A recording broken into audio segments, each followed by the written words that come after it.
উন্নয়ন উন্নয়ন আৰু উন্নয়ন বৰ্তমান চৰকাৰেই হওক মুখ্যমন্ত্ৰীয়ে হওক বা বৰ্তমান চৰকাৰত থকা যিসকল নেতা আছে তেওঁলোকৰ মুখে মুখে এতিয়া উন্নয়নৰ জয়গান কিন্তু চৰকাৰৰ এই উন্নয়নে কিমান দূৰ দুখী পাইছে গ্ৰাম্যাঞ্চলক আমি কিছু দৃশ্যাংশ দেখুৱাবলৈ চেষ্টা কৰিম 15 বছৰ পূৰ্বে এই যি পথছোৱা এই পথছোৱাৰ দলংখন আচলতে পাভ নদীয়ে উটুৱাই লৈ গৈছিলে তাৰ পাছৰ পৰা এই পথটোৰে আচলতে স্কুলীয়া ছাত্ৰ ছাত্ৰী হওক বা বয়োজ্যেষ্ঠ যিসকল লোক হওক মহিলাৰ পৰা আৰম্ভ কৰি এই তিনিডাল মাত্ৰ লোহা সাঁকোৰেদি তেওঁলোকে পাৰ হ'বলগীয়া পৰিস্থিতি আহি পৰিছে আৰু কালিৰ দিনটোত এনেকুৱা এটা ঘটনা সংঘটিত হৈছিলে যি ঘটনা সচৰাচৰ আপোনালোকে টেলিভিশ্যনৰ পৰ্দাত দেখিবলৈ পাই থাকে যে চাঙিত আচলতে ৰোগীক কঢ়িয়াই নিয়া দৃশ্য বৰ্তমান সময়খিনিত দেখিবলৈ পোৱা যায় যদিও চৰকাৰখনে কিন্তু তাৰ বিৰোধিতা কৰি আহিছে তাৰ সমান্তৰালভাৱে কালিও এক দৃশ্য সংঘটিত হৈছিলে এটা দুৰ্ঘটনাত আচলতে সংঘটিত হৈছিল আৰু তাৰ পাছতেই এগৰাকী ৰোগীক দুৰ্ঘটনাগ্ৰস্ত এগৰাকী ৰোগীক এখন ঠেলাৰে এই তিনিডাল সাঁকোৰে পাৰ কৰি নিবলগীয়া পৰিস্থিতি হৈছে কাৰণ আপোনালোকে দেখিবলৈ পাইছে এই যি পথছোৱা এই পথছোৱা আচলতে লালুক আৰু ঢেকীয়াজুলি সংযোগী সহজ পথ বুলি ক'ব পাৰি হাইৱে বাদ দি আচলতে যিসকল এই অঞ্চলটোত বসবাস কৰা লোক আছিলে এই লোকসকলে আচলতে এই পথটোৰে অহা যোৱা কৰে কিন্তু এই পথছোৱাত এখন এম্বুলেঞ্চ যাব নোৱাৰে তেনেকুৱা এটা পৰিস্থিতি আহি পৰিছে আৰু মোৰ সন্মুখত থকা যিসমূহ বাসগৃহ আছে তাতো কিন্তু আচলতে শিল বালি কঢ়িয়াবলৈ তেওঁলোকে নিজৰ ঘৰ এখনো যদি পাতিম বুলি ভাবে তেনেহ'লে এই পথছোৱাৰে আচলতে তেওঁলোকে যাব নোৱাৰা পৰিস্থিতি আহি পৰিছে এখন গাড়ী বাহন তেওঁলোকে নিব নোৱাৰে তেওঁলোকৰ যিসমূহ ঘৰৰ বস্তু বাহনি সেই বস্তু বাহনি তেওঁলোকে সিটো পাৰে আচলতে বৰ্তমান সময়খিনিত সহযোগী দেখুৱাই থকাৰ যি দৃশ্য সেই ঠিক তেনেদৰে সিটোমূৰে এৰি আহিবলগীয়া পৰিস্থিতি আহি পৰে মোৰ লগত কেইগৰাকীমান মহিলা উপস্থিত আছে মই তেওঁলোকৰ লগতো কথা পাতিবলৈ চেষ্টা কৰিম কেনেধৰণে আচলতে এই পৰিস্থিতিটোৰ সৈতে তেওঁলোকে মোকাবিলা কৰি আহি আছে আৰু কিমান বছৰৰ পৰা মোকাবিলা কৰি আহি আছে এই জেগাখিনিৰ নাম কি এখন ৰংপুৰীয়া হয় আমাৰ এখন 2 নং হাতীমাৰ ৰংপুৰীয়া আমি 2015 চনৰ পৰা আমাৰ এইটো সমস্যা হৈ আছে এনেদৰে আমি এই সাঁকোকেইডাল আমি স্থানীয় এইখিনি 8 ঘৰ বা 10 ঘৰ মানুহেহে আনি এডাল দি লৈছিলোঁ জেচিবি হেৰি কৰি এতিয়া মানুহ অহা যোৱা এইপিনেদি লালুক হাৰমতি আৰু সংযোগী পথ এইটো হেৰিয়া দলুহা তিনিআলিৰ পৰা যিটো ৰাস্তা আহিছে সেইটো হাইৰোড হয় এই আপোনালোকৰ এই অঞ্চলটোত আচলতে যদি 10-15 ঘৰ যি মানুহ আছে তাত যদি দুৰ্ঘটনা এটা সংঘটিত হয় বা কাৰোবাৰ যদি বাসগৃহত অগ্নিও লাগি যায় তেনেস্থলত কিন্তু ইমাৰ্জেঞ্চি সেৱাৰ বাবে যিসমূহ বাহন আছে এই ৰাস্তাটোৱেতো আহিব নোৱাৰে আহিব নোৱাৰে আমি বহুত কষ্ট কৰি আমাৰ ওচৰৰে এই দাদাৰ ঘৰতে আমাৰ এবাৰ জুই লাগিছিলে এতিয়া আমাৰ তেনেকৈ ঘৰৰ আমি মানুহবিলাকে আহি পেলাই পানী লৈ টিঙেহে পানী ঢালি কিন্তু ঘৰটো সম্পূৰ্ণ পুৰি শেষ হৈ গৈছিলে আমাৰ কোনো ব্যৱস্থা নাই মানুহৰ ঘৰ বনাবলৈ দিগদাৰ হয় শিল বালি সিপাৰে পেলাবলগীয়া হয় মটৰচাইকেল আনিব নোৱাৰে গাড়ী আহিব নোৱাৰে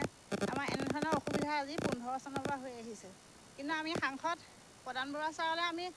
আবেদন কৰিছিলোঁ তেওঁ চাগে থৈহে দিলে নেকি আবেদনখন কিন্তু গুৰুত্ব নিদিলে এতিয়ালৈকে কিন্তু চৰকাৰেতো কয় বৰ্তমান সময়খিনিত তেওঁলোকে বহুত উন্নয়ন কৰিছে বুলি তেওঁলোকে কয় কিন্তু এই দৃশ্য দেখাৰ পাছত কিন্তু তেনেকুৱা যেন নালাগে আৰু গ্ৰাম্যাঞ্চলত বহুখিনি অঞ্চলত দেখা যায় যে তেওঁলোকে যিধৰণে উন্নয়ন হৈছে বুলি কয় তেনেধৰণে কিন্তু হোৱা নাই তেনেধৰণে হোৱা নাই বুলি ভাবিছোঁ কাৰণ 15 চনৰ পৰা আমাৰ ৰাস্তাটোতো এনেদৰেই আছে আমি বহুতো নিবেদন কৰিছোঁ কিন্তু এনেদৰে থাকিবলগীয়া হৈছে মই আৰু কিছু লোকৰ সৈতে কথা পাতিবলৈ চেষ্টা কৰিম বাইদেউ আচলতে কালি কি হৈছিলে ঘটনাটো কিয় এগৰাকী আচলতে ৰোগীক কঢ়িয়াই অনা দৃশ্য আমি দেখিবলৈ পাইছিলোঁ কি হৈছিলে কাহিনীটো তেওঁ এক্সিডেণ্ট হৈছিলে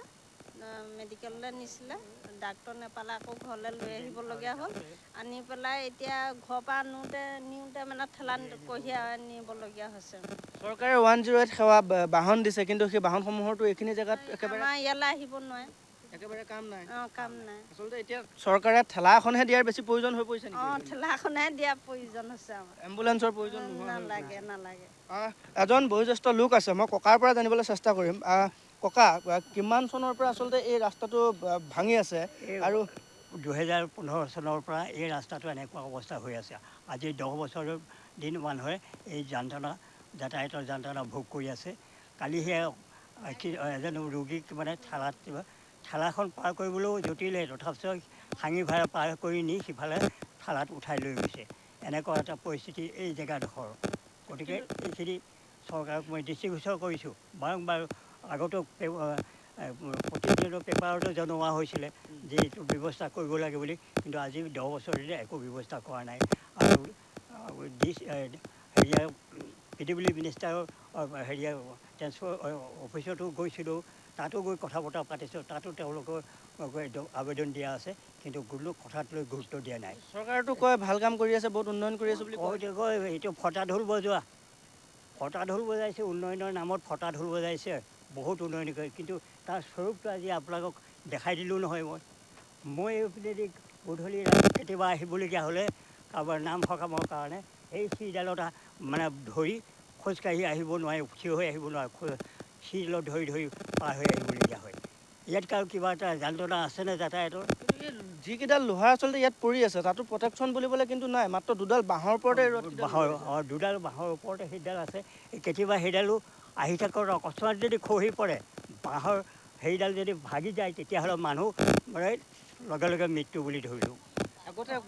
এনেকুৱা দুৰ্ঘটনা হৈছে নেকি? মানুহ পৰিছে নেকি? মানুহ পৰিছে, কেইবাৰো মানুহ পৰিছে, মটৰচাইকেলো পৰিছে, মানুহ পৰিছে, কেইবাৰো পৰিছে তেনেকৈ। তাৰপিছতে এই লোহাৰকেইডাল একেবাৰে পহিলে এটা বাঁহৰ ৰাইজে বনাই লৈছিলে, সেই বাঁহৰ ভাগি ছিগি মানুহ পৰি গ'ল। পৰি আছে এই লোহাৰকেইডাল দিয়াৰ পৰা এতিয়াও তাতোতকৈ বেছিহে মানুহৰ ভয়াৱহ হ'ল। কি ক'ব বিচাৰিব মুখ্যমন্ত্ৰীক? মুখ্যমন্ত্ৰীক মই এইটো দৃষ্টিগোচৰ কৰিছোঁ যে অতি সোনকালে এই যাতায়াতৰ উন্নয়নৰ ব্যৱস্থা কৰিব লাগে, আৰু এই জনসাধাৰণৰ চলাচল আৰু লগতে ঢেকীয়াজুলি আৰু ফুলবাৰী সংযোগী এই 1 কিলোমিটাৰ পথটো দলংসহ নিৰ্মাণ কৰি পানি উন্নয়নৰ ব্যৱস্থা হাতত ল'ব লাগে। নিশ্চয়কৈ কিছু সময় পূৰ্বে ইতিমধ্যে দেখিবলৈ পাইছিল যে এখন বাইক কি ধৰণে ঠেলি আনিবলগীয়া হৈছিল। আমি তেখেতক অকণমান ৰ'বলৈ কৈছিলোঁ যে আপুনি এই বাইকখন ঠেলি ঠেলি আনিছে, কিমান বছৰৰ পৰা আনি আছে? এয়া প্ৰায় 7-8 বছৰ মানে হ'ল। এইখন যেতিয়া পানীয়ে লৈ গুচি গৈছিলে, ভাঙি পেলাই লৈ গৈছিলে, তেতিয়াৰ পৰা আমাৰতো বহুত যন্ত্ৰণা হৈছে। আমি প্ৰথমতে বাঁহৰ দলং এখন দি লৈছিলোঁ, নিজে নিজে ৰাইজে গোট খাই লৈ পেলাই। প্ৰথমতে বাঁহৰ দলংখন দি লৈ পেলাই তেনেকৈ অলপ দিন চলিলোঁ। তাৰপিছতে ডিপাৰ্টমেণ্টৰ ফালৰ পৰা আহি পেলাই কিবা এখন দিয়া হ'ব বুলি ক'লে, সেইখনো সেই বাঁহৰ দলঙে দিলে, সেইখন ভাগি থাকিলে। তাৰপিছত আমি কষ্ট কৰি পেলাই এই চিৰিকিছতে আমি ৰাইজে লাগি পেলাই ইয়াত তেনেকৈ দি লৈছোঁ, মানুহ পাৰ হ'ব নোৱাৰাৰ কাৰণে। স্কুলীয়া ল'ৰা ছোৱালীবিলাক পাৰ হ'বলৈ দিগদাৰ হয়, আৰু বয়সীয়ালে এতিয়া অকণমান আগতে কৈ গ'ল, খুৱাইদেৱে এইফালেদি আহিবলগীয়া হ'লে তেনেকুৱা আমি ধৰি ধৰি পাৰ কৰিবলগীয়া হয়। মানে ইয়াততো বহু সময়ত আপোনাৰ হাতীৰ সন্ত্ৰাসো সৃষ্টি হয়, তেনেস্থলত আৰু জৰুৰীকালীন অৱস্থাতো চৰকাৰ প্ৰশাসনৰ যিসমূহ সুবিধা, সেই সুবিধাসমূহৰ পৰাওতো বঞ্চিত হৈ আছে এই পথছোৱাৰ কাৰণে। হয় হয়, সেইখিনিতো হৈছে, বঞ্চিত হৈছেই। আনটো বাদ দিয়ক, আমি জৰুৰীকালীন মানে যদি কাৰোবাৰ অসুখ বিসুখ হয়, অকস্মাত যদি হস্পিটেল লৈ যাবলগীয়া হয়, তেতিয়া আমি ঠেলা এখনত এইফালৰ পৰা আনি পেলাই এইকণতে ৰখাই পেলাই আমি মানুহে দাঙি নি পেলাই সিপাৰলৈ